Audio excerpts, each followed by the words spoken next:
Republic ಕನ್ನಡದ big big exclusive. ನಾವ್ ಹೇಳಿದ ಸುದ್ದಿ ನಿಜವಾಗೇ ಬಿಡ್ತು. ಇದು ರಿಪಬ್ಲಿಕ್ ಕನ್ನಡದ ಬಿಗ್ ಎಕ್ಸ್ಕ್ಲೂಸಿವ್. ರಾಜ್ಯ ರಾಜಕಾರಣದಲ್ಲಿ ಬಹು ದೊಡ್ಡ ಸಂಚಲನ. ರಾಜ್ಯ ರಾಜಕೀಯದ ಸೂಪರ್ ಎಕ್ಸ್ಕ್ಲೂಸಿವ್ ಕೊಟ್ಟಿದೆ ನಿಮ್ಮ ರಿಪಬ್ಲಿಕ್ ಕನ್ನಡ. ಇದು ರಾಜ್ಯ ರಾಜಕಾರಣದ ಸೂಪರ್ ಎಕ್ಸ್ಕ್ಲೂಸಿವ್.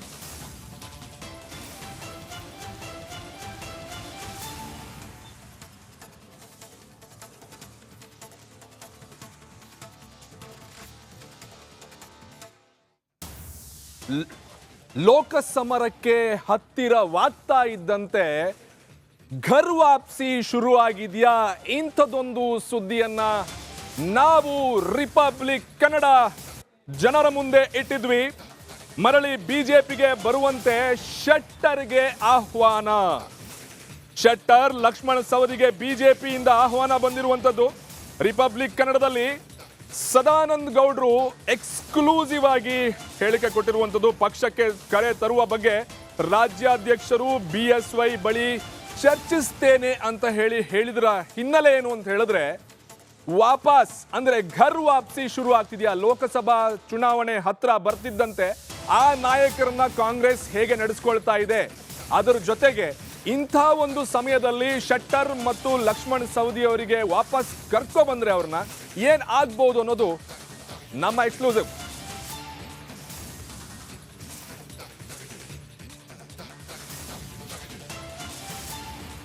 ಹಂಗಾದ್ರೆ ರಿಪಬ್ಲಿಕ್ ಕನ್ನಡದ ಬಿರುಗಾಳಿ ಪ್ರೋಗ್ರಾಂನಲ್ಲಿ ಏನ್ ಮಾತಾಡಿದ್ರು, ಸದಾನಂದ ಗೌಡ್ರು ಈಗ ಏನ್ ಹೇಳ್ತಿದ್ದಾರೆ ನೋಡ್ಕೊಬೋಣ ಬನ್ನಿ.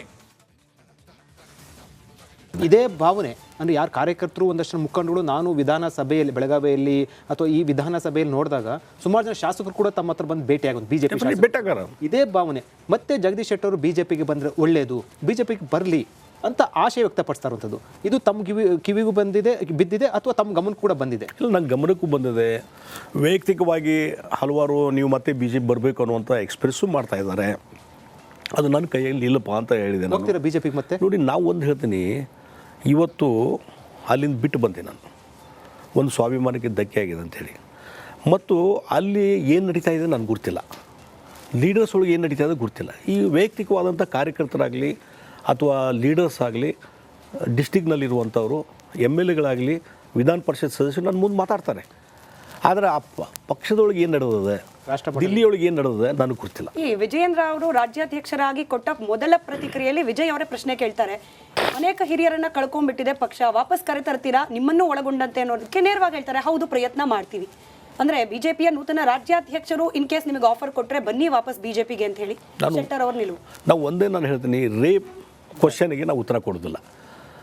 ಅವರು ಹಾಗೆ ಆಫರ್ ಕೊಟ್ಟರೆ, ಮತ್ತೊಂದು ಮಾಡಿದರೆ, ಪಾರ್ಟಿಯವ್ರು ಕರೆದರೆ ಅನ್ನುವಂಥದ್ದಲ್ಲ. ಆ ಪ್ರೊಸೆಸ್ ಯಾವುದೂ ಆಗಿಲ್ಲ. ಆಗಲಾರ್ದೇ ನನ್ನ ಮನಸ್ಸಲ್ಲಿ ಏನಿದೆ ಮತ್ತೊಂದು ನಾನು ಅದ್ರ ಬಗ್ಗೆ. ಲೋಕಸಭೆ ಚುನಾವಣೆ ಸನ್ನಿಹಿತ ಆಗ್ತಿದ್ದಂತೆ BJPಯಲ್ಲಿ ರಾಜಕೀಯ ಚಟುವಟಿಕೆಗಳು ದಿನೇ ದಿನೇ ಗರಿಗೆದರ್ತಾ ಇದೆ.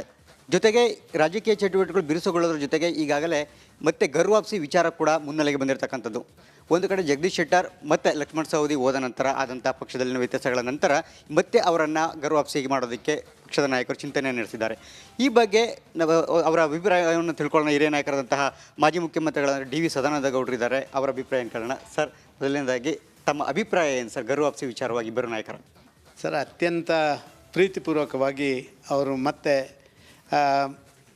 ನಮ್ಮೊಟ್ಟಿಗೆ ಸೇರುವುದಾದರೆ ಅದನ್ನು ಅತ್ಯಂತ ಸಂತೋಷದಿಂದ ಸ್ವೀಕಾರ ಮಾಡೋದರಲ್ಲಿ ನಾನೇ ಮೊದಲಿಗ.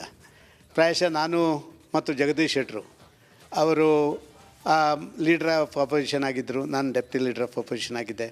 ಅವರು ಪಾರ್ಟಿ ಅಧ್ಯಕ್ಷರಾಗಿದ್ದರು, ನಾನು ಪಾರ್ಟಿ ಅಧ್ಯಕ್ಷರಾದೆ. ಅವರು ಮುಖ್ಯಮಂತ್ರಿ ಆಗಿದ್ದರು, ನಾನು ಮುಖ್ಯಮಂತ್ರಿ ಆದೆ. ನಾನು ವಿಧಾನ ಪರಿಷತ್ತಿಗೆ ನಾನು ಹೋಗಿ ವಿರೋಧ ಪಕ್ಷದ ನಾಯಕನಾದೆ. ನಾವು ಅವರು ಸಮಕಾಲೀನರು. ಆಮೇಲೆ ನಾನು ಕೇಂದ್ರಕ್ಕೆ ಹೋಗಿ ಕೇಂದ್ರದ ಸಚಿವನಾದ ಮೇಲೆ ಸ್ವಲ್ಪ ನಮ್ಮ ಸಂಬಂಧಗಳು ದೂರ ಆಗಿದ್ದರೂ ಕೂಡ ಅವರನ್ನು ಭಾರಿ ಹತ್ತಿರದಿಂದ ಬಲ್ಲವನು ನಾನು. ಅವ್ರ ಜೊತೆ ಸತತವಾಗಿ 10-20 ವರ್ಷಗಳ ಕಾಲ ಅವ್ರ ಜೊತೆ ಕೆಲಸ ಮಾಡಿದವನು. ಒಳ್ಳೆ ಮನಸ್ಸಿನ ಒಳ್ಳೆ ವ್ಯಕ್ತಿ ಜಗದೀಶ್ ಶೆಟ್ಟರು. ಯಾವುದೋ ಒಂದು ಕಾಲಘಟ್ಟದಲ್ಲಿ ಸ್ವಲ್ಪ ಮಟ್ಟಿನ ಸಣ್ಣ ಸಂಘರ್ಷಗಳು ಅವರ ಮನಸ್ಸಿಗೆ ನೋವಾಗಿ ಅವರು ನಮ್ಮಿಂದ ಸ್ವಲ್ಪ ದೂರ ಹೋಗಿರುವಂಥದ್ದು ಅದು ಭಾರಿ ದೊಡ್ಡ ಸಂಗತಿಯಿಂದ ನಾನು ತಿಳ್ಕೊಳ್ಳಲ್ಲ. ಆದರೆ ಇವತ್ತು ಅಲ್ಲಿಗೆ ಹೋದ ಮೇಲೆ ನಾನು ಹಿಂದಿಂದಲೇ ಹೇಳ್ತಾ ಇದ್ದೆ, ಅವರಿಗೆ ಖಂಡಿತವಾಗಿ ಅಲ್ಲಿ ಸೂಟ್ ಆಗಲಿಕ್ಕಿಲ್ಲ ಅಂಥೇಳಿ. ಯಾಕೆಂತ ಹೇಳಿದರೆ ಅವರ ಹಿರಿಯರ ಕಾಲದಿಂದ, ಜನಸಂಘದ ಕಾಲದಿಂದ ಅವರ ಕುಟುಂಬ ಎಲ್ಲವೂ ಕೂಡ ಭಾರತೀಯ ಜನತಾ ಪಾರ್ಟಿಗೆದ್ದು, ಭಾರತೀಯ ಜನತಾ ಪಾರ್ಟಿಯ ವಿಚಾರಧಾರೆ, ಜನಸಂಘದ ವಿಚಾರಧಾರೆಗಳಲ್ಲಿದ್ದವರು, ರಾಷ್ಟ್ರೀಯ ಸ್ವಯಂ ಸೇವಕ ಸಂಘದಲ್ಲಿ ಸ್ವಯಂ ಸೇವಕರಾಗಿ ಕೆಲಸ ಮಾಡಿದವರು. ಖಂಡಿತವಾಗಿ ಅವರಿಗೆ ಅಲ್ಲಿ ನಿಲ್ಲುವಂಥದ್ದು ಸಾಧ್ಯನೇ ಇಲ್ಲ ಅಂತ ಹೇಳುವಂಥ ನಾನು ಹೇಳ್ತಾ ಇದ್ದೆ. ಖಂಡಿತವಾಗಿ ಅವರು ಮನಸ್ಸು ಮಾಡಬೇಕು. ನಾನು ಅವರಿಗೆ ವಿನಂತಿ ಮಾಡಿಕೊಳ್ತೇನೆ, ಯಾವುದೇ ಸಂದರ್ಭದಲ್ಲಿ ಕೂಡ ನೀವು ಇವತ್ತು ಏನೋ ಒಂದು ಸಣ್ಣ ವಿಷಯಗಳಿಗೆ ಇಲ್ಲಿ ಒಂದು ಸಂಗತಿ ಆಯಿತು ಅಂತ ಹೇಳುವಂಥದ್ದನ್ನು ಮರೆತು ಬಿಡಬೇಕು.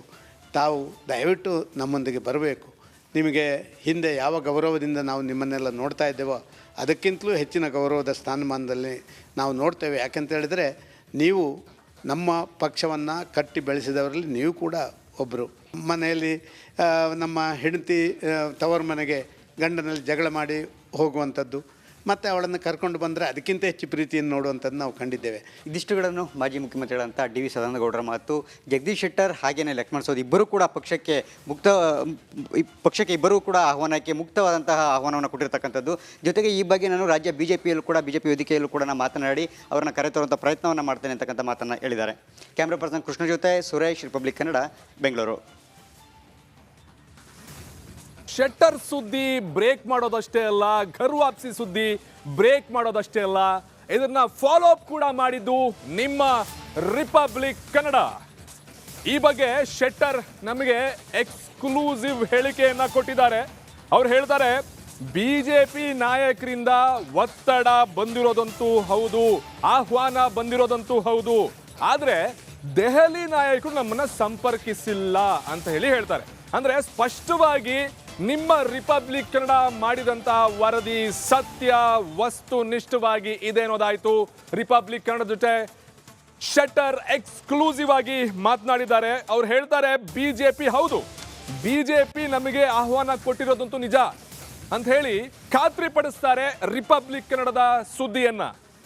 ಗರ್ವಾಪ್ಸಿ ನಡೀತಾನೆ ಇದೆ. ಲೋಕಸಭೆ ಚುನಾವಣೆ ಹತ್ರ ಬರ್ತಾ ಇದ್ದಂತೆ ಒಂದೊಂದು ಕಡೆ ಅಸಮಾಧಾನಗಳು, ಇನ್ನೊಂದು ಕಡೆ ನಮ್ಮನ್ನ ಸರಿಯಾಗಿ ನೋಡ್ಕೊಳ್ತಾ ಇಲ್ವಾ ಅಂತ ಹೇಳಿ ಒಂದು ಪ್ರಶ್ನೆ ಈಗಾಗಲೇ ಕಾಡ್ತಾ ಇತ್ತು. ಇದರ ಹಿನ್ನೆಲೆಯಲ್ಲಿ ಈ ಚೌಕಟ್ಟಿನಲ್ಲಿ ಬಿಜೆಪಿ ಘರ್ ವಾಪಸಿಗೆ ಕೈ ಹಾಕ್ತಾ ಅಂತ ಹೇಳಿ ವರದಿ ಮಾಡಿದ್ದು ರಿಪಬ್ಲಿಕ್ ಕನ್ನಡ. ರಿಪಬ್ಲಿಕ್ ಕನ್ನಡದ ಈ ಒಂದು ವರದಿಗೆ ಸ್ಪಷ್ಟನೆ ಕೊಟ್ಟಿದ್ದು, ನಾವು ಯಾವುದನ್ನು ಕೂಡ ವರದಿ ಮಾಡಿ ಬ್ರೇಕ್ ಮಾಡಿ ಹಾಗೆ ಹೋಗೋದಿಲ್ಲ, ಒಟ್ಟಿನಲ್ಲಿ ಸ್ಪಷ್ಟನೆ ಕೇಳ್ತೀವಿ, ನಾವು ಸುದ್ದಿ ಮಾಡಿದೀವಿ, ಇದ್ರ ಬಗ್ಗೆ ನೀವು ಅಭಿಪ್ರಾಯ ಹೇಳಿ ಅಂತ ಹೇಳಿದಾಗ ಶೆಟ್ಟರ್ ಹೇಳ್ತಾರೆ, ಹೌದು ಬಿಜೆಪಿಯಿಂದ ಆಹ್ವಾನ ಬಂದಿರೋದು ಹೌದು ಅಂತ ಹೇಳಿ ಸ್ಪಷ್ಟಪಡಿಸ್ತಾರೆ. ಅಂದ್ರೆ ಲೋಕಸಭೆ ಚುನಾವಣೆ ಹತ್ರ ಬರ್ತಾ ಇದ್ದಂತೆ ಇನ್ನು ಯಾವ ರೀತಿಯಲ್ಲಿ ಆಯಾಮಗಳು ಪಡ್ಕೊಳ್ಳುತ್ತೆ, ಯಾವ್ಯಾವ ಚದುರಂಗದ ಆಟಗಳು ನಡೆಯುತ್ತೆ,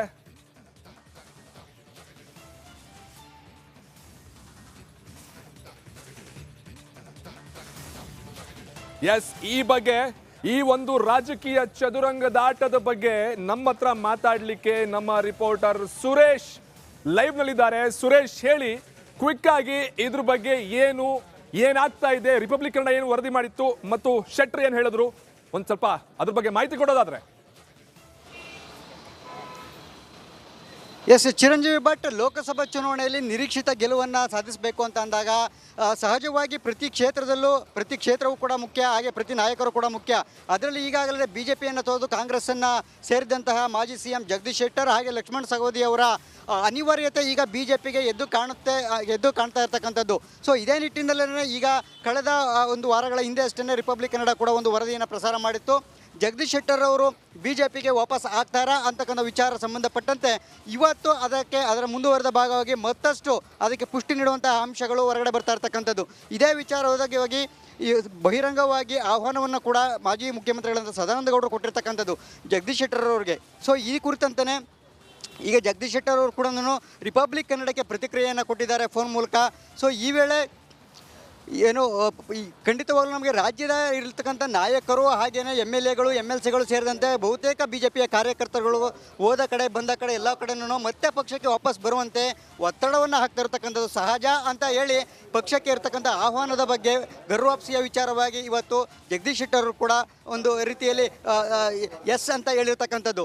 ಸೊ ಇದೇ ವಿಚಾರವಾಗಿ ಮುಂದುವರೆದ ಭಾಗವಾಗಿ ಆದರೆ ಯಾರು ಕೂಡ ನನ್ನನ್ನು ಡೆಲ್ಲಿ ನಾಯಕರು ಹೈಕಮಾಂಡ್ ನಾಯಕರು ಸಂಪರ್ಕವನ್ನು ಮಾಡಿಲ್ಲ, ನೋಡೋಣ. ಆದರೆ ರಾಜ್ಯದಲ್ಲಿ ನಾಯಕರಿಂದ ನನಗೆ ಪಕ್ಷಕ್ಕೆ ಆಹ್ವಾನ ಇರತಕ್ಕಂಥದ್ದು ಖಂಡಿತವಾಗ್ಲೂ ನಿಜ ಅಂತಕ್ಕಂಥ ಮಾತನ್ನು ಒಪ್ಕೊಂಡಿದ್ದಾರೆ. ಇನ್ನು ಮುಂದಿನ ದಿನಗಳಲ್ಲಿ ನೋಡೋದಾದ್ರೆ ಲೋಕಸಭೆ ಚುನಾವಣೆ ಅನಿವಾರ್ಯತೆ ಇರತಕ್ಕಂಥದ್ದು, ಅಂದರೆ ಗೆಲುವಿನ ಒಂದು ಟಾಸ್ಕ್ ಏನಿದೆ ಆ ಟಾಸ್ಕನ್ನು ರೀಚ್ ಆಗಬೇಕು ಅಂದರೆ ಜಗದೀಶ್ ಶೆಟ್ಟರ್ ಅವರನ್ನ ಪಕ್ಷಕ್ಕೆ ವಾಪಸ್ ಕರ್ಕೊಂಡು ಬರತಕ್ಕಂಥ ಅನಿವಾರ್ಯ